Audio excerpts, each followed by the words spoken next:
La pauta es muy negativa, muy negativa. Sin la aplicación de la pauta, el crecimiento salarial de 2015 fue aproximadamente 1.4. Cuando se aplica esta pauta, y sobre todo para la ronda que comienza a negociar ahora, o hay estancamiento salarial o incluso puede llegar a haber pérdida.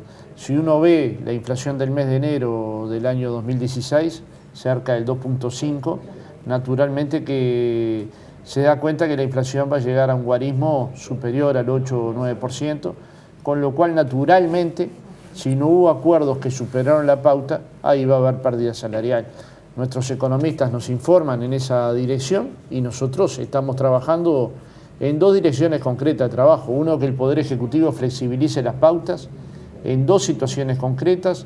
Uno, que ate el aumento salarial a los precios, es decir, al IPC, a la inflación. Y la segunda, que el correctivo sea a un año, es decir... Y no a 2 años. Y no a 2 años, porque 2 años la pérdida intrasalarial que se va a generar entre periodo va a ser demasiado importante para el poder adquisitivo de los trabajadores y naturalmente con especial énfasis y preocupación en los trabajadores que ganan menos de 15.000 pesos.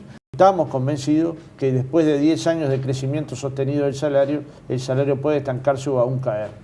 Ahora, fíjese, aumentó 261% el salario mínimo. El salario se encuentra en 11.150 pesos nominales. ¿Cuál era entonces el salario mínimo de un trabajador una década atrás? Hagan ese cálculo y es asustante. O por ejemplo, hubo 51% aumento del salario real promedio y hay 500.000 trabajadores. Esto es un dato del Poder Ejecutivo, para nosotros son más, registrados en el BPS con sueldos nominales menores a 14.800 pesos. Ergo, líquido 12.500, 13.000 pesos. ¿Alguna familia puede vivir con este salario? ¿Es razonable que 500.000 hogares uruguayos puedan vivir con este salario?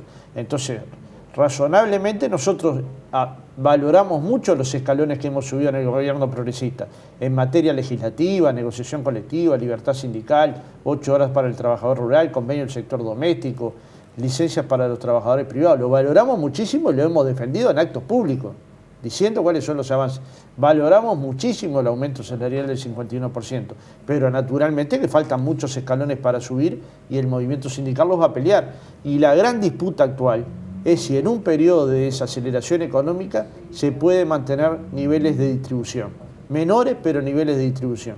Y esto, que los empresarios ganen un poco más para que los trabajadores tengan un sueldo un poco más decente. Naturalmente que estas son pautas que favorecen al sector empresarial. Y a la hora de votar, naturalmente, si el Poder Ejecutivo mantiene su posición sobre las pautas, va a votar con el sector empresarial. Y quedan algunos convenios donde el Poder Ejecutivo va a volver a votar con el sector empresarial. Por ejemplo. Bueno, por ejemplo, puede ser en el sector gastronómico.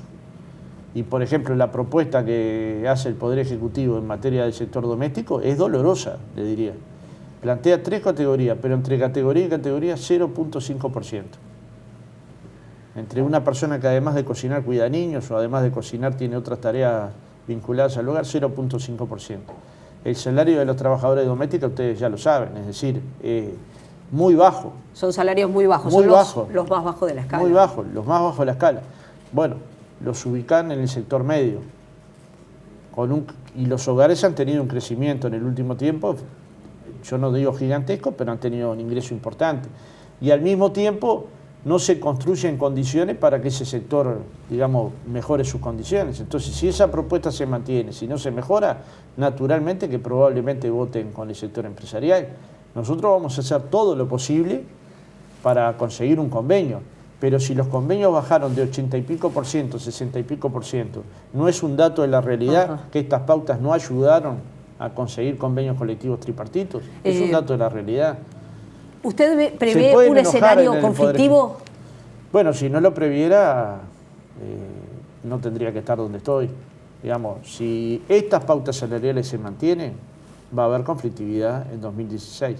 Yo lo que tengo expectativa es que un gobierno con sensibilidad, como creo yo es el gobierno del presidente Tabaré Vázquez, modifique las pautas a la luz de los datos inflacionarios que dio enero. Concretamente lo que se le está pidiendo es que los ajustes sean anuales. Y atados a la inflación y con correctivo anual.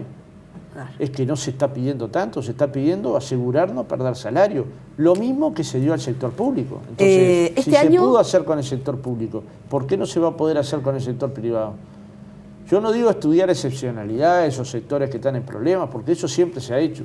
Digo, la política general salarial no tiene que ser una política que además de atender el tema productivo, atienda la vida de las personas. Ajá.